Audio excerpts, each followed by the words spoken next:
ถอะเป็นยังไงเนาะเอ้าเปิดฟ้ามาบานนี่ถอะ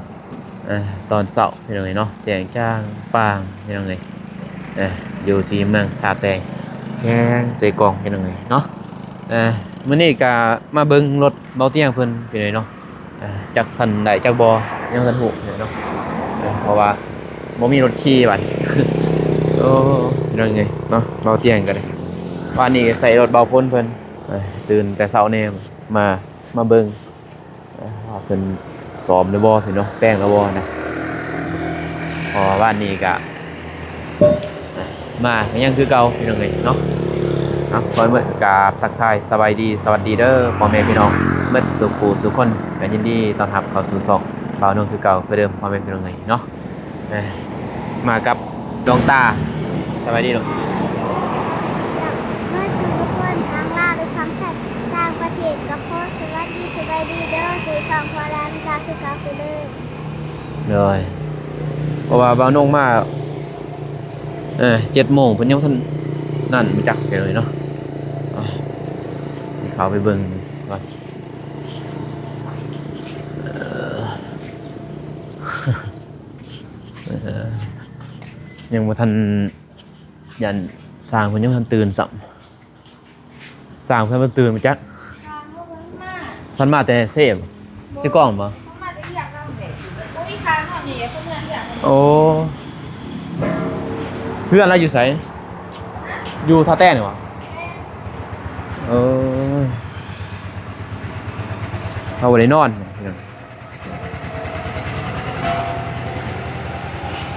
ยังทันแล้วเออสิได้ไปอยู่บ่มื้อนี้ยังไงเนาะรถเบาพ้นยังทันหูเลยสร้างเพิ่นมาประมาณ8 โมงเพิ่นบ่ออกมาแล้วบ่โดยพออยากให้มันแล้วไว้พี่น้องเนาะ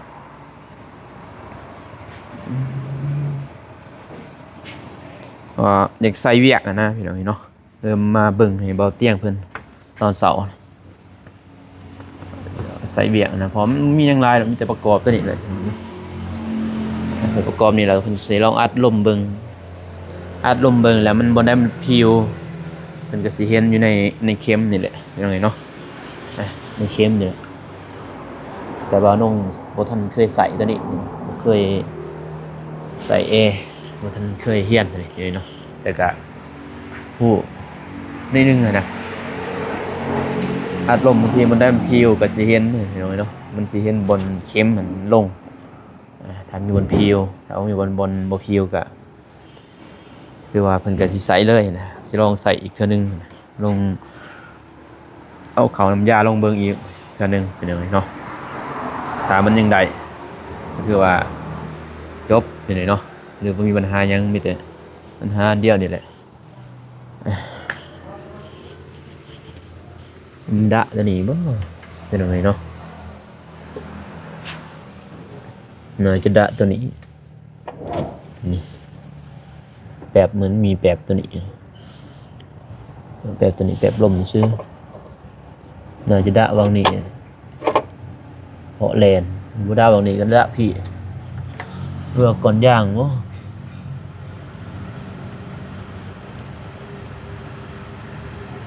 ก่อนย่าง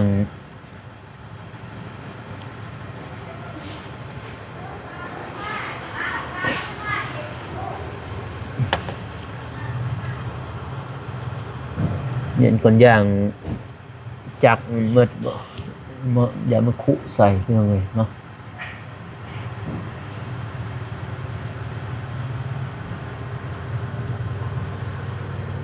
ว่าทางมานี่บ่แต่ทางมาหรอกพี่น้องเนาะตอนไปกับเบาเตียงไปพุ่นไปเมืองกะลึมก็ทางโอ้ยากนี่เนาะมันก็คนมันกระทบสิกระทบนั่นแหละก็เลยเฮ็ดให้มันลาวไปเลยเนาะ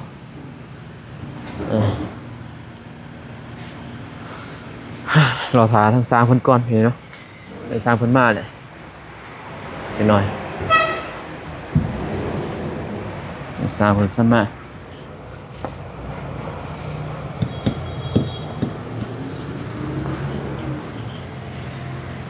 Isuzu D-Max ตัวนี้ Isuzu เป็นยังไงเนาะ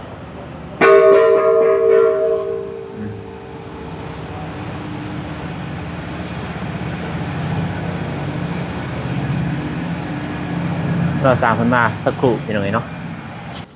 สร้างเพิ่นก็อยู่เมืองคือกันเป็นยังไงเนาะอยู่ในเมืองนี่แหละเพิ่นก็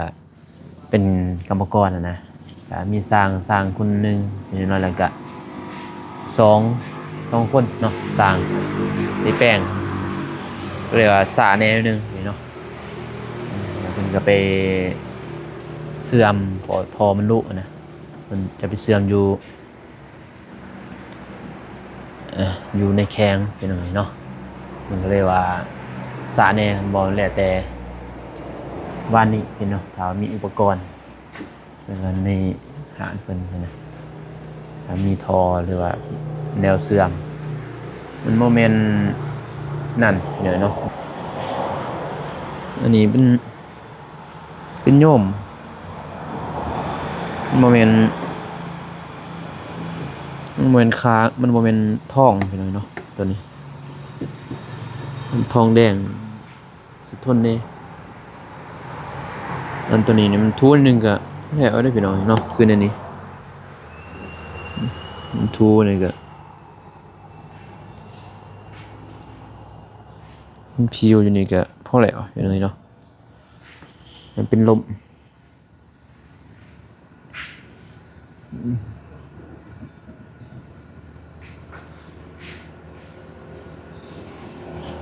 ออกมาแต่เสากับดวงตาบ่ไปโรงเรียนบ่ลูกนะบ่ไปโรงเรียนบ่ไปบ่เป็นยังบ่ไปผู้ชายเขาบ่เรียน บ่ได้เรียนบ่มื้อนี้ผู้ชาย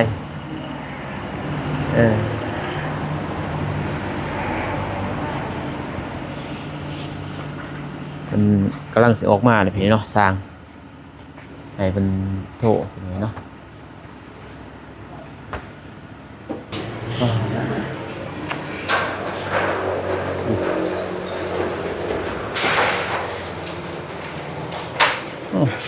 เป็นมาตัวนี้บ่นั่นมั้งโอ้อันนี้เดี๋ยวพี่น้องไง ทับกันกับแบบเด็ก มันทับหรอวะมันแลนทางขี้หลายเนาะบัดนี้มันอยู่รุมโอ้ อยู่ข้างกันอยู่ข้างกันนี่บ่มันบ่แม่นทองแดงเนาะมันเป็นคาง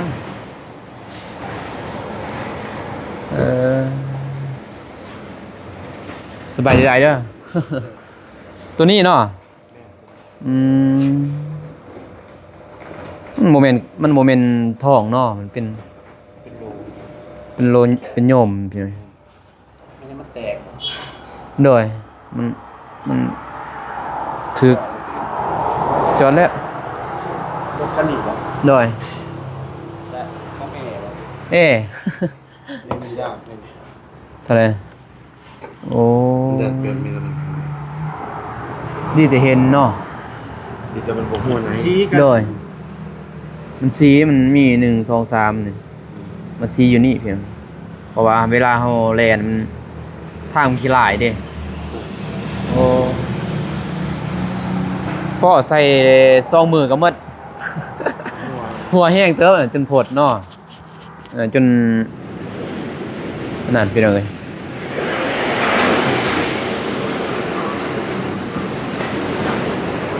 เรียกอายุมั้ยเนาะ เดือดต้นบ่าย บ่ายวะโดย บอกกับเพิ่นนั่นแหละบอกกับมาตอนบ่าย โดยเพราะว่าประมาณ12 โมงก็สิออกเดินทางไปเนาะเพราะว่าสิไปเบิ่งนั่นอีกดินเพิ่นอยู่ โดยจ้ะ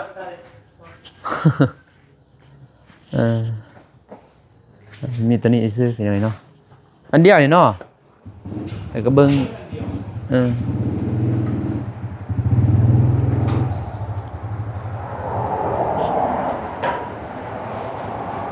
หัววางนี่เป็นยังไงเนาะจนมันผดนะ ก็ถือว่ามันต้องไปเสื่อมอยู่แข้งบนนี้บ่มีถ้ามีแท้นี่คันมีนี่ซื้อใหม่เนาะซื้อใหม่ดีกว่าพี่เนาะเฮาเสื่อมนี่ก็คือเก่าอันย่าน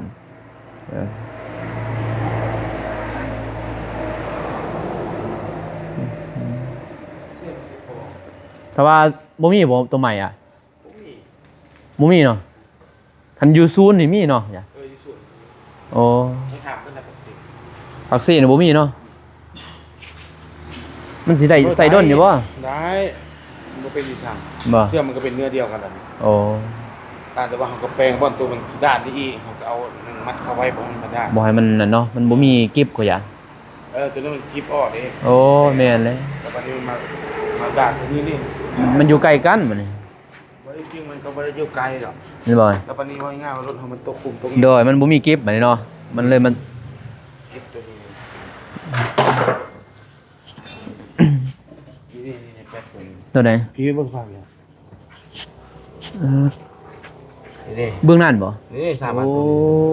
ตัวนี้บัดนี้คือตัวนี้มันตัวล็อกนี่มันฮักบ่ได้ว่าจังไดเนี่ยมันบ่ล็อกนี่ โอ้หลอกฮะ นี่แล้วมันออกมาสิ โดย นี่แป๊บตัวนั้นก็อยู่ในกระดาษอยู่นี่เลย ตัวนี้เป็นเล็กนะตัวนั้นสว่าเป็นย้อมมันก็ย้อมมาสู้เล็กตัวนั้นมันสี่กัน โดยโอ้ แต่ อยู่ บ่เป็นอย่างเนาะใช้ใช้เป็นหนักนะมันบ่หัวดอก มันสิไปเป็นบุญใหม่เนาะ คันสิหัวก็แม่นมุงไม้แต่ว่าสิมุงเก่าแพงตัวเก่านี่สิบ่หัวคันว่า โอ้ เฮาก็ต้องแปลงบนตัวมันด้านนั่นแหละมัด โดยโอเคแล้ว ใส่กิบอีกเนาะเอากิบมาใส่ไม้พี่หน่อยกิบหัดมันบ่ได้หัดเด้อันนี้มันรุดแล้วกิบอันนี้แม่นแหละบนกระแทกรถเนาะกระแทกกับจักรอันยังอีกตึงตักมันก็ทูไปทูมาพี่หน่อย โอ้โดยเดี๋ยวมันสิเส้นทางเขาก็ลืมไปแล้วแล้วมันเนี่ยค่อยเส้นทางเขาแล้วเขาว่าจังได๋เราก็สิไปธนาคารมาเราก็สิบอกเด้อก็ลืมเลยซ้ำนายเบี้ยนะลืมไปเดี๋ยวเส้นทางเขาไปโอเค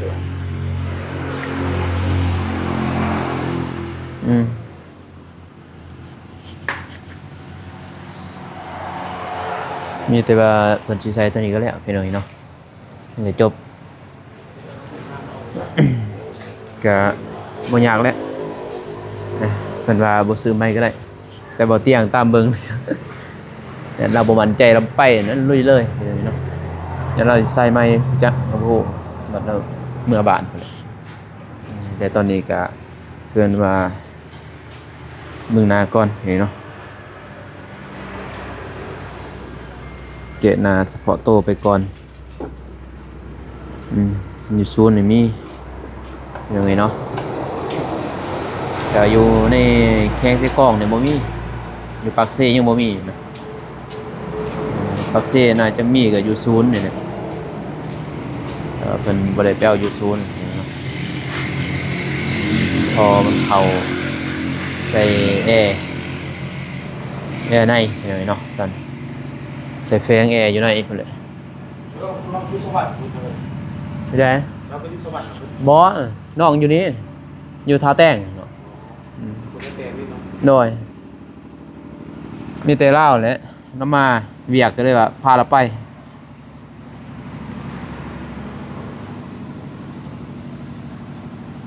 ตอนอยู่สวรรค์บ่เป็นหยัง แต่ว่าเส้นทางมาแต่มาทางเซโปนนี่เด้มาสารวัตรนี่บัดนี้เขาเฮ็ดทางใหม่เฮ็ดทางใหม่บัดนี้มันทางเขาจกเขาหยัง จริงมันก็เพิ่งนี้มันก็ลาดหมดแล้ว โดนแล้วบ่ ลาดแล้ววันนี้ปีมาคือจังหวะมาทางยากแน่มันก็โยกไปโยกมามันก็แทง4แล้วพอดี เพราะว่าโอ้ยไปมันลายเด้ไปอันเบิ่งในคลิปแล้วแหละอันไปแถวกะลึมแถวดอกจึงหยังโอ้ยเส้นทางไปทางตรงซุยซั่งนี่ไปนะตามบ้านตะลุยเด้เส้นทางมัน แล่นแล้วบ่ได้แล่นซ่านะแล่นตึ้งๆๆๆเลยเราบ่ได้แล่นเด้อเราแล่นบ่ได้แพงรถนะแล่นสัตว์เลยพี่น้องเอ้ย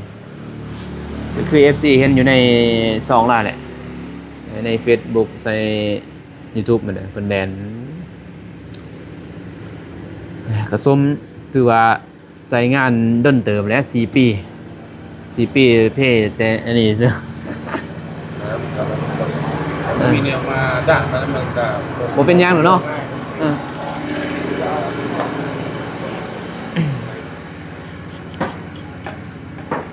บ่มีแนวดานแนวหยังมันก็บ่เป็นหยังดอกเครื่องวางนี่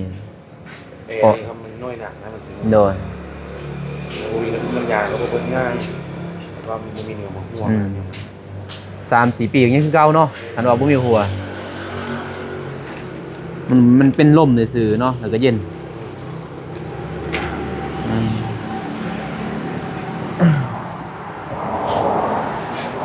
เย็นจุดละพี่น้อยเนาะ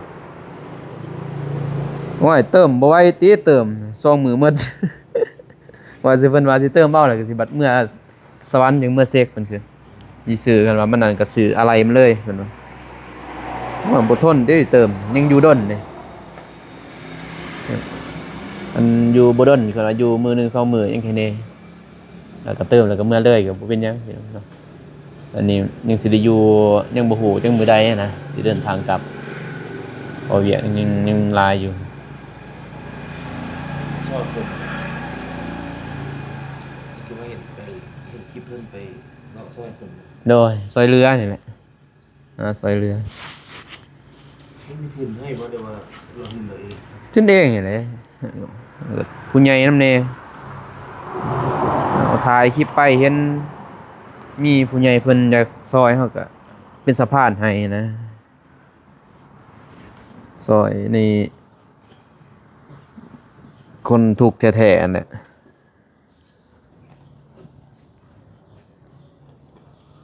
เพิ่นก็แถวสวรรค์มันเฮาเพิ่นก็ยังมาซอยแถวนี้แน่นะสวรรค์ก็เพิ่นก็ซอยหลายเลยเด้ลงมาทางนี้ก็สิเป็นปีเด้เที่ยวไปเที่ยวมา หรือว่าช่วงนั้นมันมีปากเสียงกันไม่ได้ กับนั่นบ่แต่เฮ็ดเฮือนบ่สวรรค์มา เพิ่นอยู่สวรรค์นั่นแหละมันธรรมดาแล้วต้องเอาซอยเข้าแล้วนี่เขาก็บ่พอใจบ่อยากลงนั่นแหละบ่าวจักบ่าวไล่เนี่ยบ่าวไล่บ่าวหยังเนี่ยพี่น้องบ่าวนุ่งก็ลืมแล้วมันดนเลยเด้ปีนี้แหละแต่ว่า 4-5 เดือนน่ะบ่6-7 เดือนที่บ่าวเตียงเพิ่นไปซอยเรือแต่กี้แต่ว่าบัดนี้ผู้ใหญ่เพิ่นให้บ่าวนั่นเพิ่นไปนอนเฮือนเพิ่นเองนะแล้วสร้างให้เพิ่นแต่ว่าเพิ่นบ่อยู่เพิ่นให้น้องบ่อยู่น้องหรืออ้ายนี่แหละให้อยู่เพิ่นบ่อยู่ก็ตอบคือเก่าอันเด้ในเห็นนั่นแหละแต่เพิ่นบ่อยู่บัดนี้ผู้ใหญ่ผู้ที่ซอยเพิ่นอยากให้อยู่เฮือนนั่นแหละพูดให้ผู้นั้นอยู่บัดนี้บัดผู้นั้นบ่ได้เข้าไปซอยเด้ให้ผู้ซอยก็บ่ได้อยู่นะจุดประสงค์ของผู้ใหญ่บัดนี้ก็เลยว่าผิดกันแล้วเรียบร้อย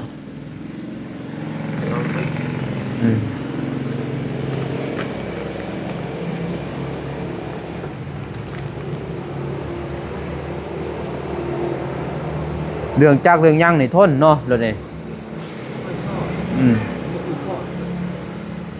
พวกนี้มันเพื่อนไม่มีมีปัญหา โอ้พวกอีซูซูพวกโตโยต้าเองครับ โอ้ เล่นเลยก็เล่นก็เล่นครับ แดนได้ดีเนาะนิ่มมีได้นี่ คืออีซูคือฟอร์ดนี่แม่นเนี่ยไปทางเนี่ยประมาณ รถฟอร์ดนี่บ่คักบ่ มันง่ายๆว่ามันมีปัญหา โอ้ เรื่องคักช่วงล่างมันดี ฟอร์ดนี่บ่คือแบบเวลาคือนอกปกติไปทางเนี้ยป่ะ โดย ฟอร์ดนี่โอ้ตอบโจทย์ได้ดีเขาโค้งดูทางเนี้ย ออกมาได้คือออกมาพร้อมลุยแต่เนาะแต่ว่าถ้ากินน้ำมันนี่สะอาด โอ้มันอยู่ลาวเฮานี่มันบ่แน่นี่เนาะง่ายๆเลยคือจะมีกับปตทลูกเดียวเลย โอ้ย อันนี้คือไปเขตนอกมันจะมีเพราะปตท อ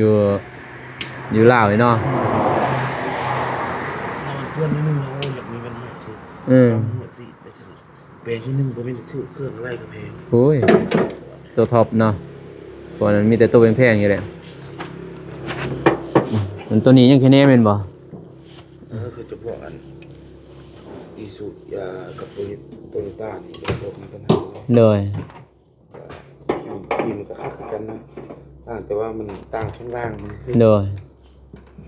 มันออกมาแบบอยู่ในเมืองเนาะ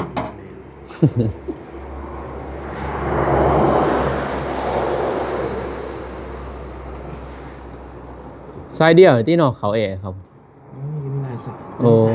สายฮ้อน เขาห้องเนาะ สายฮ้อน มีสายฮ้อนสายยิ้มก็จะมีสายยิ้มมี เด้อใส่หอนเหนือยัง ตัวนี้มันจะไม่ง่ายว่าตัวนี้มันจะมาเข้าแผง อืม ตัวนี้จะไปเข้าแผงเย็นอยู่ไหน ผิวตัวนี้ยังบ่ได้เนาะผิวอันหนึงยังบ่ได้หัวหมดบ่เป็นจังอืม เนี่ยมันยืดนำกันเนี่ย อยู่นำกันเลยพี่น้อง ต่างกันคนละสาย นี่แต่แพงในเนาะย่านต้นๆนั่นแหละในบ่เป็นอย่างมันยากมันช้า มาเบิดแน่ ระดับมือ2มือพุ่นเนาะตอนนั้นเอาได้มามาโลออกหมด อันนี้คือใช้เดิมเข้ามาทั้งยาก โดย ไม่ได้แกะมันคือยายพวงมันคือพวกแบบนี้ ใส่ตัวใดเลยเนาะใส่เดิมนี่มันจากศูนย์พี่น้องมีไล่มาจากศูนย์น่ะนะมันว่าใหญ่พ่วงนี่เขาแต่งเอาเด้มันก็บึดของใหญ่พ่วงใส่เดิมนี่มันซื้อจากศูนย์มันต้องหาอยู่ศูนย์แล้วสิมาขายอยู่หานี่มันก็อยากหายากอะนะมันบ่สุเพ่เนาะอะไรตัวที่มันน้อยๆแต่มันบ่สุเพ่เนาะ พวกนี้เสื้อใหม่ก็มีแต่คนยอด อ๋อ ไปอัดใหม่ อัดใหม่เนาะ คันว่าสิไปซื้อใหม่เนี่ยโอ้ต้องได้สร้าง มืด มันบ่ง่ายว่า เดินเนาะ เขาบ่มันสุดท้ายคือมันหัวเขาก็มีแต่จอดเอา อ๋อ เขาเลยบ่อยากเอามาตุนไว้มันบ่ค่อยได้ขาย แม่นมันบ่สู้ครอบครัวเนาะ คือพวกแพงอันนี้แม่งมันหัวไม่ได้แปลงได้เปลี่ยนแล้วมาตุน ราคามันก็บ่แม่นน้อยๆเพียงเขาก็บ่อยากซื้อมาไว้ซื้อนะมาเป่าไว้10 ปีก็สมมุติ5-6 ปียังบ่ทันใส่ แม่งบ่ได้ขายพวก ยังบ่ได้ขายหยัง ไปวางขึ้นไว้ให้มันบ่ได้ขึ้น ดีก็ทิมไปซื้อนะเสียเงินนั่นนะครับมันบ่สู้ได้เพปานใดมันบ่คือจักรบ่คือนั่นมันเขาก็ป่าไว้เลยตลอดอันนี้ศูนย์บ่ว่าแล้วมันก็เก็บไว้ตลอดนะมันเป็นศูนย์ บ่มีวะ เออ ศูนย์นี่ก็ว่าซื้อแต่เวลาสิมีทุกอย่าง เขาก็ใส่เงินกันเนาะ ส่วนเขาก็บางเพื่อนนี่เขาก็แล่นไปซื้ออยู่ห้างนอกคือกัน อืม บางทีซะเพราะว่า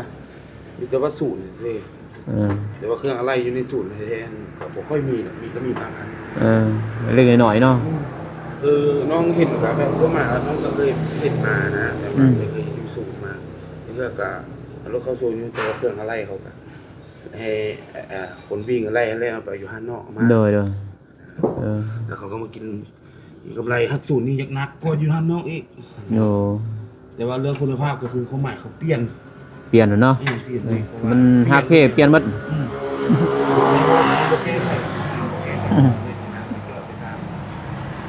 เงินหลายเขาศูนย์เหรอ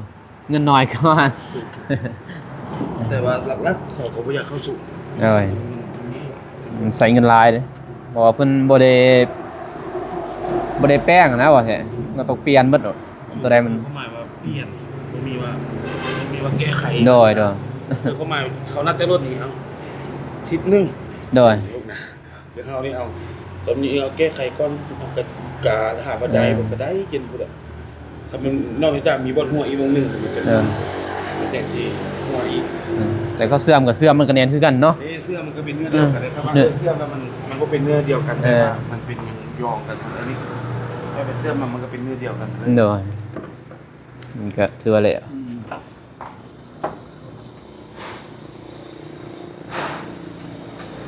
เที่ยงไปแล้วเนาะตอนนี้บ่ายๆเพิ่นน่ะสิจังได้แล้วมัน ว่ายังคือได้เติมลมเข้าไปแล้ว เนาะเติมลมเติมหยังแล้วก็กวดเบิ่งถ้าบ่มีแล้วเพิ่นก็เติมยาใส่ งานว่ามันสิมีบ่หัวอีกบ่นะ เนาะ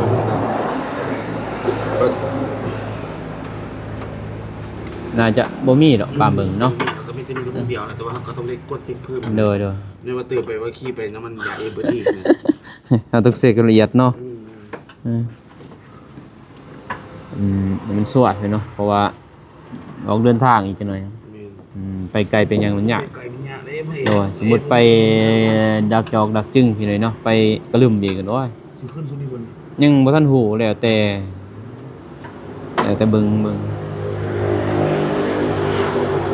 พิ่นสิมั่นใจบ่เพิ่นไปหรือได้เสกทำไมยังอ่ะเอาขึ้นไปก็สิยากแน่เด้นี่พ้นนี่เส้นทางมันยังยากแน่แล้วดูนี่มันขึ้นก็ขึ้นพุ่นสว่างยามแลงมันเดือน1เดือน2เดือน11 12เดือน1ขึ้น โอเคเป็นเอาไงเนาะมีแต่ตอนพุ่นแหละเพิ่นว่ามีแต่ตอนทิ้งเที่ยงประมาณ 11 โมงเห็นเนาะบ้านน้องก็สิเมื่อเฮ็ดอยู่เฮ็ดกินก่อนใช้อ้ายเพิ่นเฮ็ดนั่นแหละเที่ยงนี่แล้วเพิ่นว่าประมาณ 11 12 โมงเนาะอ้ายเนาะ12 โมงแล้วเฮ็ดอยู่เฮ็ดกินแล้วจึงสิออกมาเอาเป็นไงเนาะ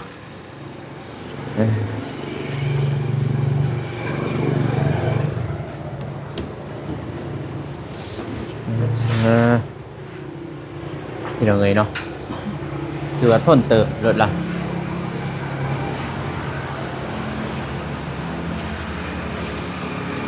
มีสั้นและต้องน้องกลับก่อนมีแต่พากได้แล้วโดยเล็งมือแน่แล้ว พอเผาไปแน่เพียเนาะอย่ามันค่ำเพราะว่าสิเขาไปเบิ่งนั่นแน่รักหัวยังได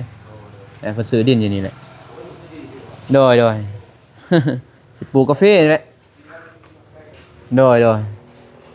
เวลาเพิ่นมามันสำบายนะเพราะว่าเราสิได้ลงมาเรื่อยๆซื้อดินไว้ปลูกกาแฟเพิ่นว่าเห็นมี มันได้ดีอยู่ห่างปักซองนะเต้นี่ครับแล้ว โดยปากซองนั่น ก็ทางนี้ โดยพอได้มายามแน่เพิ่นว่าเห็นบรรยากาศแล้วเพิ่นก็ว่าเราว่าอยากได้อีหยังน่ะนี่ใช่ ไม่ได้อยู่แค่ตรงหวาน อยู่เพิ่นซื้ออยู่กรุงตูนนี่กรุงตูน ไปไหนบ้าง บนทางอันนี้บริษัทลุมวัดนั่นนะลุมวัดบ่หรือเทิงวัดนั่นแหละ วัดตรงตูนบอก โดยมันขึ้นไปแล้วก็มีซอยเขาไปได้ส่วนว่าเทิงโรงเรียนไปนั่นนึงสิมีซอยเขามีบริษัทยังบริษัทเนี่ยแต่ว่ามันเป็นทางดำเลยเข้าไปในใกล้ๆเนาะใกล้ทางดำเลยสะดวกสบายอยู่หั่นเพิ่น โอ้เพิ่นมาเขาไปมาเขาอีกคนนึงบอกมาได้ทุกวัน มากกับตะกล้องเพิ่นนั่นแหละแต่เพิ่นตะกล้องก็อยู่กงตูนนั่นเด้น้องเมฆเพิ่นก็อยู่กงตูนนั่นแหละก็เลยว่ามันก็มาไปนำกันเลยปีหนึงเด้มา